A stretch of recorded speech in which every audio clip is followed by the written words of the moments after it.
My appendix bursts, my parents, my brother, and even my fiancé are all too busy celebrating my sister's birthday. I'm outside the operating room, frantically calling every family member I can think of to sign the consent form, but every call is either ignored or hung up on. After hanging up on me, my fiancé, Joel Graham, texts back. Sophie, stop being dramatic. It's Yvette's 18th birthday today. Whatever it is can wait until after the party. I quietly set my phone down and sign the consent form myself. It's the 99th time they've chosen Yvette Norton, my sister, over me. This time, I choose not to care. I'll stop letting their favoritism hurt me. Instead, I'll do everything they ask of me without complaint. They'll all think I finally learned to be obedient, and they'll never realize that I'm preparing to leave them for good. I stayed in the hospital for 3 days, and for those 3 days, my phone stayed silent. I didn't receive a single call from my family. I didn't call anyone either. I didn't scroll through their Instagram feeds like I used to, trying to keep up with every little update in their lives.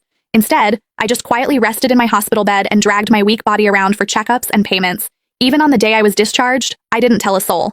I simply packed my own things, endured the pain in my abdomen, and slowly made my way home. When I pushed the door open, the laughter inside the house abruptly stopped. Everyone was gathered in the living room. My fiancé, Joel, was sitting beside Yvette with his arm casually draped around her shoulders. The moment he saw me, he pulled his hand back and gave me an awkward smile. Soph, you're back? Where have you been these past few days? My brother, Joshua Norton, let out a cold snort. Where else would she have gone to? She just didn't want to show up to Yvette's birthday party. She always has to ruin things for her since she can't stand seeing Vivi happy. I didn't say a word. I just headed straight for my room. Joshua seemed surprised that I didn't argue with him.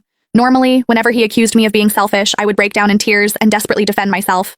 But this time, I'd kept quiet. My mom rushed over to me with a glass of juice. Sophia, we were so busy with Vivi's birthday the other day that we missed your calls. Don't be mad at us, okay? She placed a glass of mango juice in my hand. Although my heart had long since stopped expecting anything, it still ached faintly. I was allergic to mangoes, but Yvette loved them. There was always mango-flavored food and drinks in the house because of that.